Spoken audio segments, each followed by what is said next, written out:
Hello friends, welcome back to another reaction video. So दोस्तों, madam का vlog आज आया। व्लॉग आने के बाद मैडम ने पहले ही ये बात बोल दी कि मेरा जो ये व्लॉग है ये 8-10 दिन के बाद आया है, बिकॉज मुझे इन 8-10 दिन में व्लॉग बनाने का टाइम ही नहीं मिला। कुछ अप डाउन्स और किसी चीज़ से वो परेशान थी। वो किसी चीज़ से परेशान नहीं थी, परेशान था तो उनका बेबी परेशान था। और बेबी की परेशानी का कहीं ना कहीं रीज़न मैडम खुद भी हैं, बिकॉज मैडम को बहुत बार इस बारे में बोला गया, बहुत बार लोगों ने कमेंट्स भी करे, लेकिन मैडम ने बेबी को लेके काफ़ी केयरलेसनेस बरती है। और अगर 10 दिन से मैडम इस चीज़ से डील कर रही है, बेबी परेशान है, क्रैंकी है, परेशान हो रहा है, लेकिन मैडम तो सेट में फिर भी गई। मैडम ने फिर भी सेट में जाना एक भी दिन स्किप नहीं किया।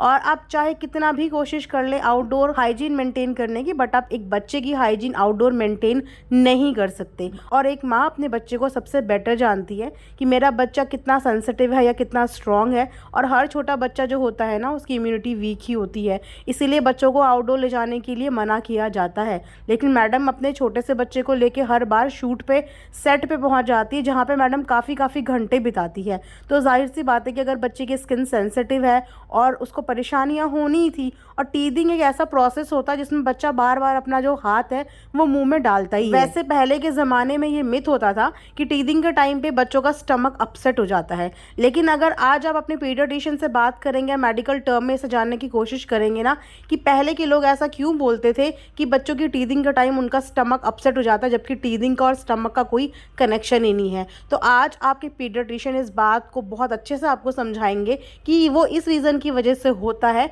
बिकॉज टीदिंग के टाइम में बच्चे मैक्सिमम अपना जो हाथ है वो अपने मुंह पे रखते हैं, जिसकी वजह से उनके हाथ में जितने भी बैक्टीरिया होते हैं वो उनके मुंह के थ्रू उनकी बॉडी में जाते हैं। इस वजह से उनका पेट जो है वो अपसेट होता है। अदरवाइज टीदिंग का पेट से कोई भी कनेक्शन नहीं होता। It just because of the bacterial infection जो बच्चे अपने हाथ के द्वारा ले लेते हैं अपने मुंह के अंदर।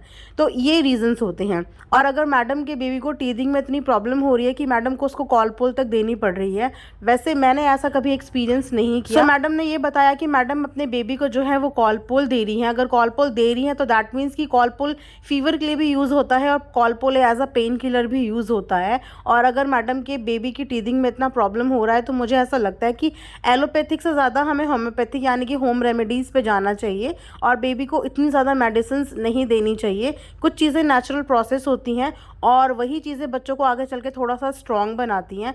तो उस चीज़ में आप मसाज कर सकते हो बेबी की। बहुत से लोगों ने कमेंट सेक्शन में भी उस चीज़ का इन्हें आइडिया दिया कि आप हनी फिंगर में लेके, बट उससे पहले आप मेक श्योर कि आपके हाथ अच्छे से वॉश हुए हुए हों, और उसके बाद आप अपनी फिंगर से बेबी के गम्स में मसाज कर सकते हैं। और जिस तरीके का मैडम ने उसे टीदर पकड़ाया हुआ था ना, वो आइस बना के, वो एक बहुत ही गलत तरीका है, बिकॉज बच्चों को कभी भी आइस, इतनी ठंडी चीज़ें नहीं देनी चाहिए। उससे उसको कोल्ड एंड कॉफ भी हो सकता है। एक तो बच्चा ऑलरेडी टीदिंग से परेशान है, और इस पर अगर उसको कोल्ड और कॉफ हो गया तो उसको और ज़्यादा दिक्कत हो जाएगी, नोज़ ब्लॉक हो जाएगा, कंजेशन हो जाएगा, जिसकी वजह से उसका ये प्रोसेस है ना, ये और डिफ़िकल्ट हो जाएगा। टीदर बहुत सारे मार्केट में अवेलेबल होते हैं, उन टीदर्स को भी आप यूज़ कर सकते हो। ज़रूरी नहीं कि मदर मिल्क को आपने फ्रीज़ कर दिया और उसके बाद अपने बच्चे को वो चटा दिया। इससे और प्रॉब्लम्स मतलब कॉम्प्लिकेटेड हो सकती है, बच्चे के लिए एक अलग लेवल का स्ट्रगल हो सकता है। और उसके बाद मैडम के बेबी के चेहरे पे भी एक पिंपल आ गया था। पिंपल क्या,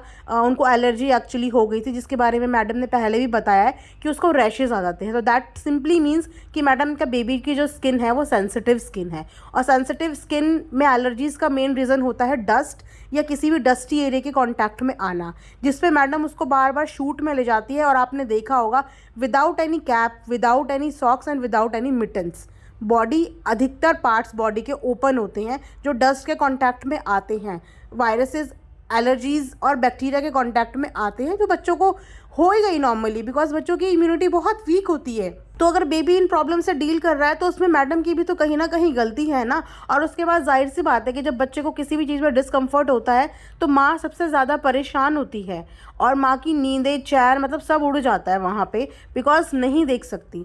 लेकिन मैडम ने ये चीज़ें ना खुद से मोल ली हैं, वो भी इतने छोटे बच्चे के साथ। मैडम ने तो सोच लिया कि मैं सुपर मॉम हूँ, तो मेरा बेटा भी जो है वो सुपर बेबी है, और मैं बस इसको सुपर बेबी की तरह कहीं भी ट्रैवल करवाती रहूँ, कहीं भी ले जाती रहूँ। उसके बाद इनके बहुत सारे मॉल विजिट्स होते हैं। अब मैं क्या ही बोलूँ इस चीज़ के लिए ना, मैं ज़्यादा इस चीज़ पे बात इसीलिए नहीं करती बिकॉज़ एक माँ को अपने बच्चे के बारे में बेटर पता होता है। लेकिन जब आज बेबी की मैंने देखी तो वाक़ई में वो इरिटेटेड सा लग रहा था कि वो थोड़ा-सा इरिटेट हो रहा है, परेशान हो रहा है। सो आई नो कि आप में से बहुत ज़्यादा लोग मेरे से कई ज़्यादा एक्सपीरियंस्ड होंगे और बहुत ज़्यादा अनुभवी होंगे, तो आप भी कमेंट सेक्शन में बताना कि आपको नहीं लगता कि मैडम ने इन पूरी सिनेरियो का कहीं न कहीं रीज़न मैडम भी है कि बच्चे को इतना ज़्यादा डिस्कम्फर्ट हो रहा है, और उसके बाद भी मुझे नहीं लगता कि आगे की भी कोई भी परफॉर्मेंस मैडम मिस करने वाली हैं। वो हर बार पहुँच जाती हैं, और जबकि बच्चा 8-10 दिन से परेशान हो रहा है तो बच्चे को घर पे ही रखना चाहिए। घर से ज़्यादा कंफर्टेबल जगह बच्चे के लिए कुछ भी नहीं होती है। मतलब वो बेबी इतना अपनी नानी से इतना ज़्यादा इन्वॉल्व हो चुका है कि ना वो कभी अपनी मदर को देख के हंसता है, ना वो कभी अपने फादर को देख के हंसता है। वो सिर्फ हंसता है तो अपनी नानी के साथ, उनके हंसाने पे, उनके बोलने पे वो बोलता है। ये लोग इतनी कोशिश करते हैं, इतनी कोशिश करते हैं, तब जाके वो थोड़ी बहुत बात करता है। तो इससे इन लोगों का कनेक्शन भी समझ में आ रहा है कि बच्चे के साथ कितना टाइम स्पेंड कर रहे हैं या बच्चे के साथ कितना कनेक्शन बिल्ड कर रहे हैं। एक हाउसवाइफ होने के बाद भी अगर आप अपने बच्चे को प्रॉपर टाइम नहीं दे पा रहे हो तो फिर आप किस बात के हाउसवाइफ हो, मुझे तो समझ नहीं आता। फिर तो ना आप इधर के हो, ना आप इधर के हो, क्योंकि आप अपने बच्चे के साथ वो कनेक्शन बिल्ड ही नहीं कर पाए। वो बच्चा सोता सुकून से अपनी नानी के पास है, वो खेलता अपनी नानी के साथ है, वो बात अपनी नानी के साथ करता है। तो आप क्या कर रहे हो फिर घर में, यानी कि आप बच्चे को अपनी फुल अटेंशन नहीं दे रहे हो। आप कहीं ना कहीं कुछ ना कुछ तो बच्चे के साथ गड़बड़ कर ही रहे हो ना।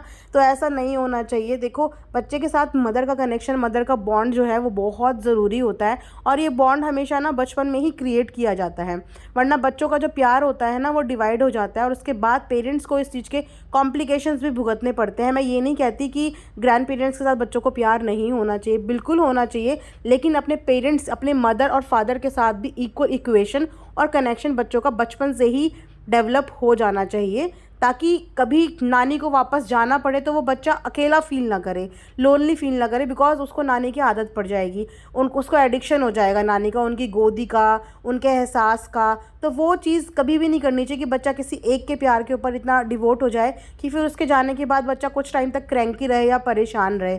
तो इसीलिए बच्चों का जो प्यार है ना वो माता पिता के साथ होना चाहिए, और गहरा कनेक्शन ज़रूर होना चाहिए। मेरा थॉट प्रोसेस है, मे बी आप लोगों का मेरे से डिफरेंट हो, मतलब ये मेरी थिंकिंग है, आप लोगों की डिफ़र कर सकती है, एंड मैं आप सबकी थिंकिंग की बिल्कुल रिस्पेक्ट करती हूँ।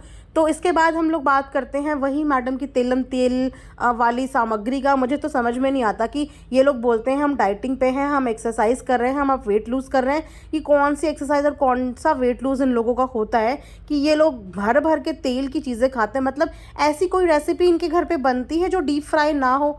ऐसी कोई रेसिपी मुझे बता दो, ऐसा कोई खाना मुझे बता दो कि इनके यहाँ बनता हो कि जिसमें इतना तेलम तेल ऑयल ना हो या इतना डीप फ्राई चीज़ें ना हो। वैसे ये लोग कहते हैं हम आटा नहीं खाते, हम ये नहीं खाते, जनाब कहते हैं मैं फुल ऑन डाइटिंग में हूँ। अब यही सब्ज़ी मैडम के लिए बनी है, यही सब्ज़ी तो जनाब के लिए बनेगी। घर में खाने के लिए इतने कम लोग और सब्ज़ी बनी हुई है इतनी ज़्यादा, इतनी सारी सब्ज़ी कौन खाएगा, मुझे ये समझ में नहीं आता। बिकॉज जहाँ तक मुझे लगता है जो इनके पापा की जो मील है वो कुछ इनकी मम्मी प्रिपेयर करती है नीचे से, और क्योंकि आई थिंक वो चटपटा वगैरह इतना डीप फ्राई वो शायद नहीं खाते, तो उनके लिए कुछ सिंपल सादा बना जाता है, तो वो नीचे से ही आता है। तो इतनी सारी सब्ज़ी वब्ज़ी पता नहीं किसके लिए ये लोग बनाते हैं और कौन इतना फ्राई इनके यहाँ पे खाता है। वैसे नाम के लिए ये लोग सब डाइटिंग करते हैं और खाना इनका तेलम तेल बनता है। तो I don't have any idea about it कि what is going on inside this house। Well इसके बाद हम लोग बात करते हैं मैडम और जनाब की वोटिंग अपील की। सो येस, मुझे इस बार भी मामला थोड़ा सा डामाडोल लग रहा है, बिकॉज जनाब ने अभी एक स्टोरी पोस्ट की, उस स्टोरी में जनाब ने लास्ट में एक लाइन बोली कि इस बार बहुत ज़रूरत है। हो सकता है कि मेरा ये पॉडकास्ट लाइव होने तक परफॉर्मेंस हो भी जाए और आप लोगों को स्कोर पता चल भी जाए, बट मैंने कल भी ये गैस किया था कि जो मल्ला मैडम ने जो डायलॉग मारा था आग वाला, मुझे उस समय भी डाइसी लग रहा था, बिकॉज जनाब की प्रोमो में भी परफॉर्मेंस एज सच कुछ अप टू द मार्क नहीं लग रही थी। बट जिस तरीके से आज स्टोरी पे जनाब वोटिंग अपील कर रहे थे उसमें भी मुझे ऐसा लग रहा था कि performance up to the mark नहीं गई है। बाकी आप लोग जब भी देखोगे परफॉर्मेंस, आप लोगों को कोई भी आइडिया लगता है कमेंट सेक्शन में मुझे स्कोर ज़रूर बताना कि क्या स्कोर रहे। तो चलिए यहीं पे आज का रिएक्शन एंड करेंगे, नेक्स्ट वीडियो में लेके आऊँगी। आप लोगों को कोई टॉपिक्स मुझे सजेस्ट करने हो तो आप लोग मुझे कमेंट सेक्शन में टॉपिक ज़रूर सजेस्ट करना। Thanks for watching earth mom Dehradun.